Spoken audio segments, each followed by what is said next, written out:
The hospital itself was small, 3 floors built sometime in the early 70s.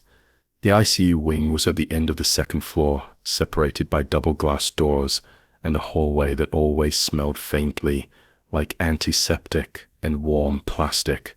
I was assigned to that floor 3 days a week, mostly to assist nurses and deliver meal trays. I was 23 when I signed up to volunteer at a hospital in rural Ohio. It was part of a post-college service program, and I figured it would look good on my resume before applying to med school. I didn't have any real experience around hospitals, but I wasn't squeamish either.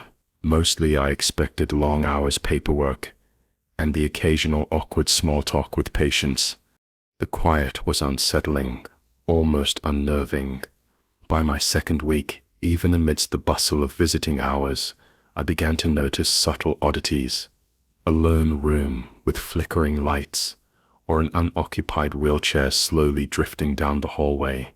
Nothing overtly terrifying, just peculiar. The nurses would joke about hospitals always having ghosts, but I never felt they were entirely jesting, especially the night shift staff.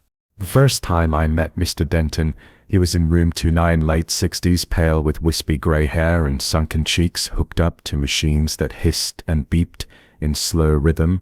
He had been admitted after a hard episode and wasn't doing well. I remember he watched me carefully, like he was trying to decide if he should say something. ICU patients often came in and out of lucidity, especially older ones. But Mr. Denton didn't look confused. He looked terrified.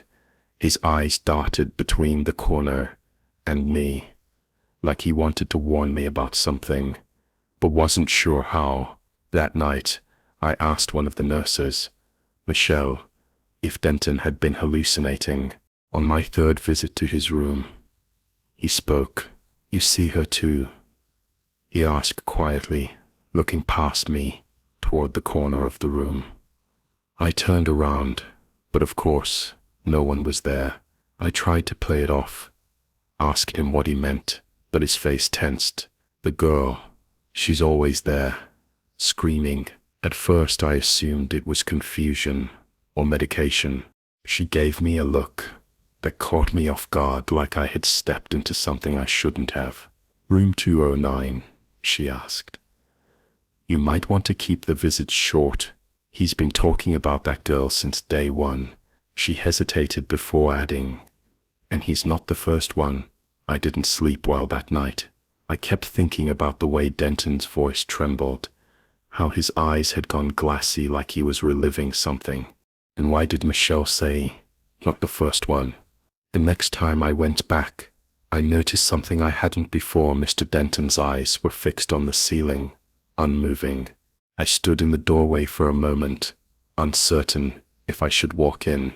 Mr. Denton didn't blink or acknowledge me. The heart monitor still beeped steadily, so I knew he was alive, but something was different. His face was pale, drained in a way I hadn't seen before, like all the fear had been sucked out and replaced with something worse. I stepped closer and gently called his name. His lips twitched slightly. Then he whispered, barely audible, "She was on the ceiling last night." I didn't know how to respond to that. I was 23 when I signed up to volunteer at a hospital in rural Ohio. It was part of a post-college service program, and I figured it would look good on my resume before applying to med school. I didn't have any real experience around hospitals, but I wasn't squeamish either. Mostly I expected long hours paperwork and the occasional awkward small talk with patients. The hospital itself was small, 3 floors built sometime in the early 70s. The ICU wing was at the end of the second floor, separated by double glass doors and a hallway that always smelled faintly like antiseptic and warm plastic. I was assigned to that floor 3 days a week, mostly to assist nurses and deliver meal trays. The quiet was unsettling, almost unnerving. By my second week, even amidst the bustle of visiting hours, I began to notice subtle oddities. A lone room with flickering lights, or an unoccupied wheelchair slowly drifting down the hallway. Nothing overtly terrifying, just peculiar. The nurses would joke about hospitals always having ghosts, but I never felt they were entirely jesting, especially the night shift staff. The first time I met Mr. Denton, he was in room 29, late 60s, pale with wispy grey hair and sunken cheeks, hooked up to machines that hissed and beeped in slow rhythm. He had been admitted after a hard episode and wasn't doing well. I remember he watched me carefully, like he was trying to decide if he should say something. On my third visit to his room, he spoke. "You see her too?" he asked quietly, looking past me toward the corner of the room. I turned around, but of course, no one was there. I tried to play it off, asked him what he meant, but his face tensed. "The girl, she's always there, screaming." At first I assumed it was confusion or medication. ICU patients often came in and out of lucidity, especially older ones. But Mr. Denton didn't look confused. He looked terrified. His eyes darted between the corner and me, like he wanted to warn me about something, but wasn't sure how. That night, I asked one of the nurses, Michelle, if Denton had been hallucinating. She gave me a look that caught me off guard, like I had stepped into something I shouldn't have. "Room 209, she asked. "You might want to keep the visits short. He's been talking about that girl since day one." She hesitated before adding, "And he's not the first one." I didn't sleep well that night. I kept thinking about the way Denton's voice trembled, how his eyes had gone glassy like he was reliving something. And why did Michelle say, "Not the first one"? The next time I went back, I noticed something I hadn't before. Mr. Denton's eyes were fixed on the ceiling, unmoving. I stood in the doorway for a moment, uncertain if I should walk in. Mr. Denton didn't blink or acknowledge me. The heart monitor still beeped steadily, so I knew he was alive, but something was different. His face was pale, drained in a way I hadn't seen before, like all the fear had been sucked out and replaced with something worse. I stepped closer and gently called his name. His lips twitched slightly. Then he whispered, barely audible, "She was on the ceiling last night." I didn't know how to respond to that. My mouth opened, but nothing came out, so I just stood there, hoping the nurse would come in and save me from the silence. When I finally left the room, I noticed a smudge on the ceiling above his bed, dark like soot or moisture, but oddly shaped, almost like two long streaks that stretched toward the wall. I asked maintenance about it later, and they said no work orders had been filed for that room. I stopped asking questions after that. Michelle wasn't working that day, but another nurse named Erin was. I casually brought up Mr. Denton and his stories, hoping for some kind of rational explanation. Erin didn't laugh or dismiss it. She looked uncomfortable, as if she knew exactly what I was referring to. Room 209 has always been the subject of strange reports. She confirmed the same experience.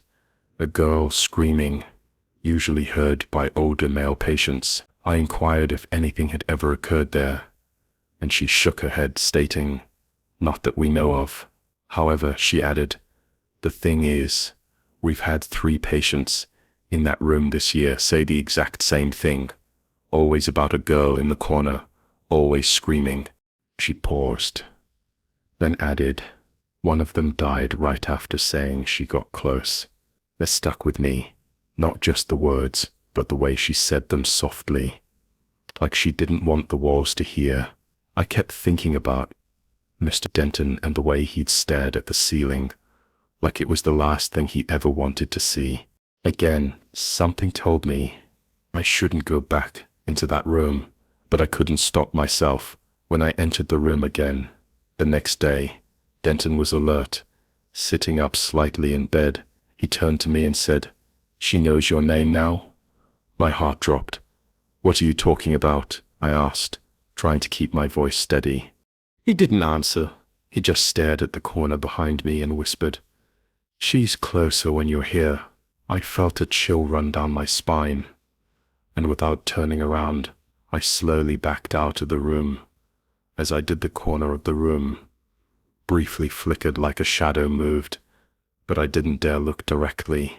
I tried to rationalize it later, blaming the faulty lights or my imagination, but deep down, I knew something had changed.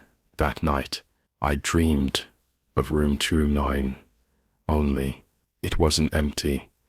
There was a girl standing in the corner, her back to me, unmoving. She didn't scream in the dream. She didn't move, but I could feel something awful pulsing in the air, like static or tension, right before a scream finally breaks free. The dream didn't go away. For the next 2 nights, I kept waking up at exactly 3:09 a.m., heart racing, drenched in sweat.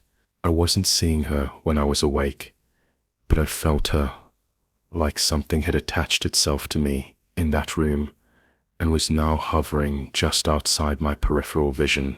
I stopped sleeping well. I stopped volunteering on that floor, but avoidance didn't help. On my last scheduled shift before break, Michelle found me in the staff lounge. "Denton passed this morning," she said, voice low, "but there's something else." She hesitated, then handed me a folded sheet of paper. This was under his pillow. "It has your name on it." A shaky, barely legible pencil note made my stomach drop before I even opened it. The words, however, were unmistakable. "She chose you because you listened. Don't go back in that room. Don't dream." I don't know how long I sat there staring at the paper, but when I finally looked up, Michelle was gone. The lounge door slowly creaked open, as if someone had just entered or left. I asked the charge nurse to check camera footage from the hallway near 209, just to prove to myself that nothing strange had happened. She said the camera had glitched between 2:58 and 3:12 a.m. Static and audio distortion. We couldn't pull anything from it. That time frame hit me hard. It matched when I'd been waking up from the dreams. The next night, I woke up again, 3:09 a.m. sharp. This time I wasn't in my bed. I was standing in my apartment hallway facing the closed bathroom door. I didn't remember getting up. My hands were shaking when I turned on the light. There were long, faint streaks on the wall like fingernail marks. I didn't go back to sleep. I emailed the volunteer coordinator and told her I wasn't returning. No explanation, just that something wasn't right. The dream stopped. After that, no more. 3:09 a.m. Wake up. But a week later, I walked past a reflective window downtown, and for a second I saw something standing behind me in the glass, motionless, head tilted. No one was there when I turned. It's been 3 years since I volunteered at that hospital, and I've never gone back. But every so often, usually when I'm alone or passing by a dark corner, I feel a pressure in the room, like someone is holding their breath waiting to be noticed. I don't talk about it with anyone. I don't want to give her attention. Mr. Denton wasn't the first, and maybe I wasn't the last. I sometimes wonder what would have happened if I'd ignored him or never gone into that room again. Maybe she'd have stayed there. Maybe she still is. But deep down, I know that whatever was in room 209, it doesn't stay behind glass doors. If you enjoyed this story, be sure to like, share, and subscribe. I was 26 when this happened, and I still think about it more than I'd like to admit. I just moved back to my hometown in Pennsylvania. After a job offer didn't work, things felt quiet, a little too familiar, like I'd stepped back into a version of my life that had already moved on without me. That's when I ran into Emily. Again, we weren't especially close growing up, but we shared classes and a few friends. She was the type of person who always had something kind to say, even if she barely knew you. I hadn't seen her since high school, and then suddenly, there she was. Front page of the local paper. She'd been in a car accident and slipped into a coma. My apartment was only a 10-minute drive from the hospital. I'm still not sure why I went. Perhaps it was curiosity, or maybe guilt at seeing a familiar face in such a vulnerable state. Since I wasn't family, I was limited to a single visit. During public hours, I stood by her machines, humming softly, assuring myself that she wasn't even aware of my presence. A few days later, I returned with flowers from the corner shop. The nurse on duty inquired if I was family, and I lied, claiming to be her cousin. She didn't press the issue. Emily looked the same, pale and still peaceful, yet the air in the room felt noticeably colder, as if the temperature had dropped precisely in that space. After my third visit, strange things started happening at home. I'd hear faint tapping from inside the walls, mostly late at night. Once I caught my bedroom door slowly swinging open.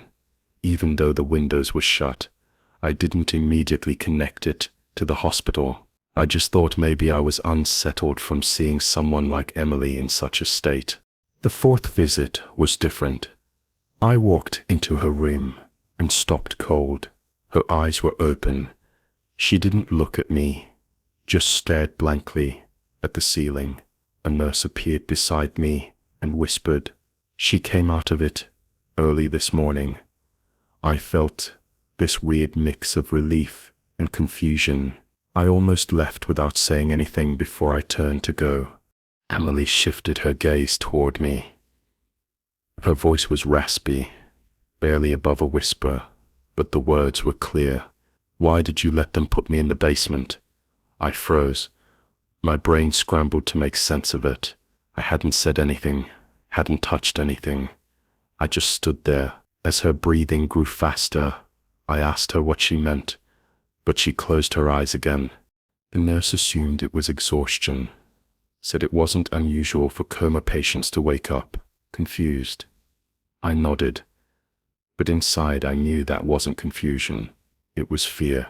Her face had gone pale in a different way, as if she'd remembered something no one else could. I didn't sleep that night. I kept replaying what she said over and over in my head. Why did you let them put me in the basement? It didn't make sense. There was no basement in the ICU, at least not one that visitors or even most staff had access to as far as I knew.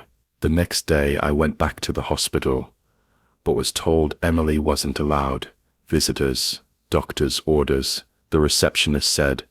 I asked if she was okay, but all I got was a vague nod and a clipboard shoved back in my direction. It felt off, like they didn't want me there anymore. I waited in the parking lot for over an hour. When I saw the nurse who'd been in the room with me the day before I approached her, she looked startled to see me and seemed hesitant to speak. When I asked about the basement, her face changed. You shouldn't be asking about that, she said. Just let her recover. The word recover stuck with me. Recover from what? I couldn't let it go. That night I did something I probably shouldn't have. I called a friend who used to work maintenance at the hospital. I asked him casually, at first, if the building had a basement. He went quiet for a while before saying, not officially. He spoke of a lower-level storage wing, long ago sealed off after a flood. Years prior, it had occasionally housed overflow patients, but now it was strictly off-limits. When asked if it had seen recent use, even in an emergency, he remained silent. Later that very night, around 2:30 a.m., footsteps echoed in my hallway. I not just see creaks, but full padded steps, slow and heavy. I live alone. I grabbed my phone, walked out with the flashlight on, and found nothing. But just before I turned to go back, I caught a glimpse of something in the mirror, a pale figure watching me. The next morning, I received a call from an unknown number. When I picked up, No one spoke. I was about to hang up when I heard a voice whisper, "She's not where you left her." Then the line went dead. I sat on my couch staring at my phone, wondering if this had all gone way too far. I didn't know what to do. Go back to the hospital, call the police. What would I even say that a coma patient told me something creepy, and now my mirror is haunted? I decided I needed to speak to Emily again. No matter what, I drove to the hospital and waited until shift change. When security was light, I slipped into the hallway and found her room. But the bed was empty. No chart, no sign she'd ever been there. I asked a staff member passing by, but they insisted no one by that name had been admitted recently. My throat went dry. I'd been in that room. I had spoken to her. Where had she gone? I stood there frozen, trying to make sense of it. The room still smelled faintly, like antiseptic and lavender shampoo. The same scent Emily always wore, but there were no machines, no signs of her ever being there. It was as if the past few days had been erased. I started to question if I was losing my mind outside the room. I checked the patient registry again at the reception desk. Emily's name wasn't there, not on any floor. I even spelled it out, showed her photo. Nothing. The receptionist gave me a cautious look like she'd seen this before. "You should probably talk to someone," she said, slowly sliding me a pamphlet for psychiatric support. I left the hospital, but I didn't go home. Instead, I parked across the street and just watched. Hours passed. Then, around midnight, I saw two nurses push a gurney into a side entrance that looked like it hadn't been used in years. The wheels made no sound. The hallway light flickered as they disappeared inside. I waited until the coast was clear, then crossed over the door. Had a rusted padlock, but it had been left unlatched inside, was cold, and smelled of damp concrete. I moved quietly through the narrow halls, hearing only the faint hum of pipes. Then I saw a faded sign, sub-level B maintenance storage. I made my way down the corridor to an old elevator shaft. The doors were forced open, revealing a makeshift ladder drilled into the wall. I descended cautiously, rung by shaky rung, until my feet touched the bottom. The air here was dense, and the silence pressed in. A palpable weight, a chilling certainty settled over me. I was not alone.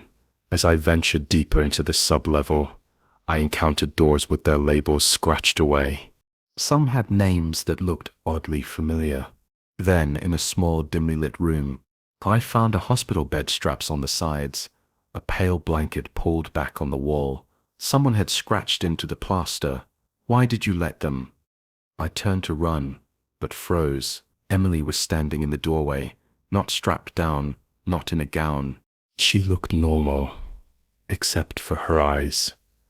They were wide, distant, like she hadn't blinked in hours. She didn't speak. She just pointed to something behind me. I turned slowly and saw a second bed on. It was her or someone that looked exactly like her, unconscious and unmoving. My chest tightened. Two Emilys, one awake, one still in a coma. I looked back, but the standing one was gone. Only the empty doorway remained. I stumbled backward, unsure of which version was real. I fled up the shaft, through the hallway, out the door, and into my car. I didn't look back. The next morning, I tried calling the hospital again. Still no record of her. Her number was disconnected. Her parents wouldn't take my calls. It's like she was erased, but I remember I saw her. Both versions. I haven't been back to that hospital since, but sometimes, at night, I still hear footsteps in the hall, and once I swear I heard her voice whisper through the crack beneath my door. "You let them. You watched. Lies, keep the lights on now. All of them always." I was 27 when it happened, and I still can't make sense of it. My best friend Rachel had been in and out of the hospital for months. It started with something small, migraines, dizziness, things that didn't sound too serious, but she got worse fast, and no one could explain why. We'd known each other since we were kids, lived 3 blocks apart, and never really grew apart. She was the kind of friend who would call me at 3 a.m. just to talk about a weird dream. So when she was admitted for the final time, I visited every single day, even when she couldn't speak anymore. I sat beside her and talked. That last week was the worst. Rachel was barely awake, but sometimes she'd open her eyes just enough to look at me. It was on a Sunday when her breathing slowed. Her eyes fluttered open, and she said something I'll never forget. "You'll be here next week." I laughed a little, thinking she was just confused. I told her, "Don't say creepy stuff like that," and she just smiled faintly. Then her gaze drifted off, and the nurse came in right after to check her vitals.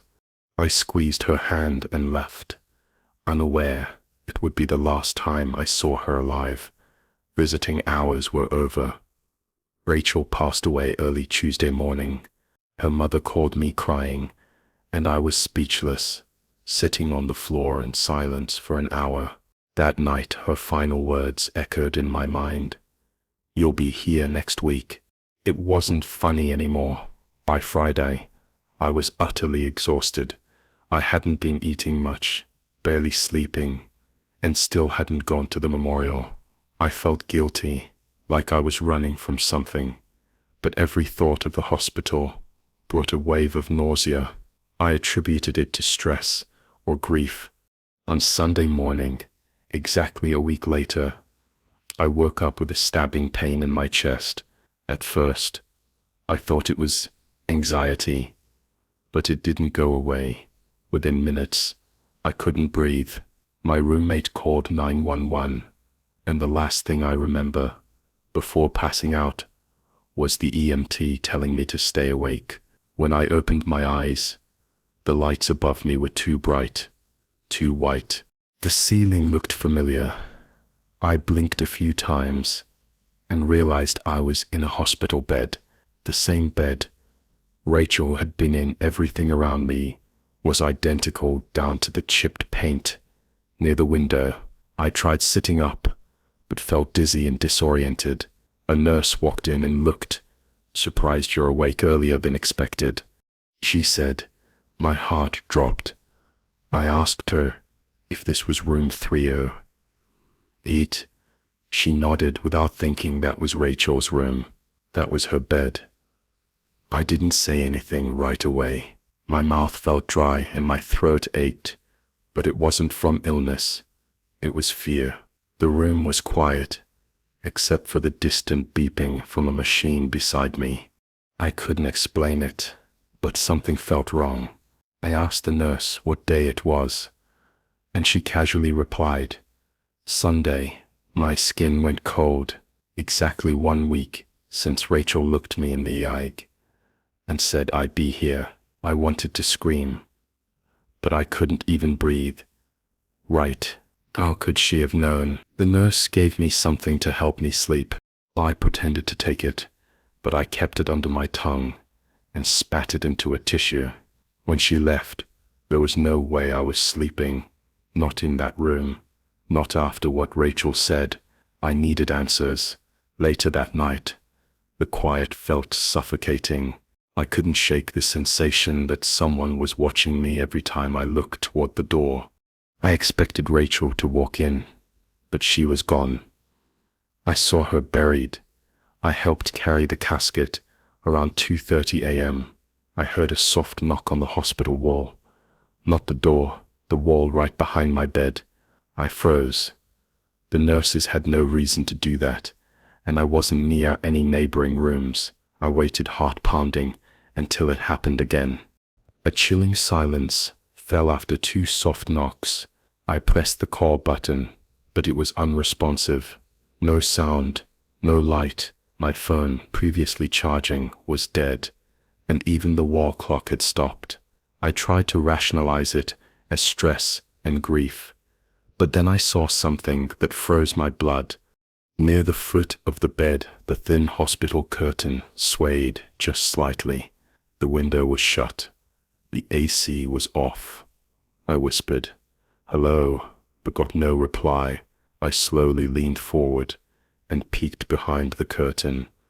Nothing, but when I turned back toward the hallway, I swear I saw a flicker of movement, a white hospital gown disappearing around the corner. Too fast, too quiet. The nurse finally came in around dawn. I asked her if anyone had been in my room overnight, or if they had checked on me. She looked confused and said, "I'd been sleeping the whole time. We always let you rest." She smiled. "You didn't press the call button once." After she left, I sat upright in the bed, no longer trying to sleep. Something had changed inside me. I felt like a thread had been pulled loose, and I was unraveling slowly. Rachel's words played over and over in my head. "You'll be here next week." It wasn't just a coincidence anymore. I couldn't chalk it up to chance. She'd set it like a promise, like she already knew something I didn't. And now I was in the exact same room. That morning, a new nurse came in to take blood. I asked her directly who was in this room before me. She paused for a second longer than she should have, then said, "I'm not supposed to share that," but her name was Rachel, cancer case Young. My chest tightened, but I kept asking questions. Was she conscious before she passed? The nurse nodded slowly. Yeah, her final few hours she was alert, said some strange things. My hands trembled. What kind of things, I asked though? I was terrified of the answer. She looked uncomfortable. She asked about someone named Lily. Kept saying you'd be here next. Over and over again she seemed convinced. I didn't respond. I couldn't. She walked out, leaving the door open behind her, and I stared at the ceiling until my vision blurred. Later that afternoon, I noticed something taped under the small tray table beside the bed. It was a note folded twice in shaky handwriting. I opened it carefully. It said, "If you're reading this, then you're where I was. Don't sleep tonight. It's when it starts." I read the message 3 times. Each word felt heavier than the last. It had to be. Rachel and I didn't understand what she meant by it. What was supposed to start? Was it something that had visited her too? That night I didn't sleep. I left the light on, held my phone even though it barely had any battery left at 2:43 a.m. The room turned cold, unnaturally cold, like someone had opened a freezer right next to my bed. That's when I heard the whispering. It wasn't loud. It wasn't clear. Just a constant, unintelligible murmur coming from the far wall. The same one where I heard knocking. I tried to convince myself it was the pipes, but I knew better. Suddenly, the bathroom light turned on by itself. No footsteps, no sounds, just light. Then the water began running. I stayed frozen, eyes locked on the doorway, until I heard it. 3 soft knocks, same rhythm, same wall like it was calling me. I wanted to run, but my body felt like it was made of lead.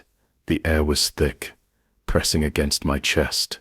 I kept staring at the wall, waiting for the knock again, but nothing came.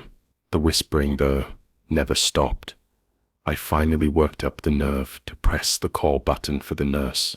The second I did, the bathroom light shut off. Silence. Then I heard the intercom click on, and the nurse's voice say, "Yes," but it was warped. Like underwater. I need someone to come here. I stammered something's wrong, but there was no reply. Just soft static. I pressed the button again. Nothing. Then my phone buzzed, somehow still alive, with a notification from Notes. A new note titled, "You're next." I didn't open it. I couldn't. Instead, I threw the phone to the floor. The barely visible figure in the blank TV screen's reflection stood at the foot of my bed, completely still, My heart slammed as I shot up, breathing hard, but no one was there. The bed monitor flatlined for a second, then resumed. I wanted to scream, to leave, but my body wouldn't obey. That's when I heard the voice. Rachel's voice, right behind me. Told you, she whispered. I turned around so fast, I nearly fell from the bed, but no one was there, just the lingering sound of breath. Not mine. I didn't sleep the rest of the night. I watched the sky lighten through the blinds, too scared to blink for long. Nurses came in at sunrise and acted like nothing happened. When I asked if the call button had worked, they said yes. A day later, I was discharged early. They said the infection wasn't as bad as they thought. I left that hospital without looking back, but I've never been the same, not mentally, not emotionally. Back home, I checked the notes app. That file was still there. I finally opened it. It was a single sentence. Next time, don't answer the knock. I deleted it immediately, but sometimes I still hear it. 3 knocks. Same slow rhythm, usually around 2:43 a.m. My dog won't go near the hallway when it happens. I've changed houses twice. Burned the bed frame I slept in, but it still finds me. It's been exactly 1 week since the hospital. Same day, same hour. I'm writing this now with every light on. I know something's coming. Rachel wasn't warning me. She was handing it off.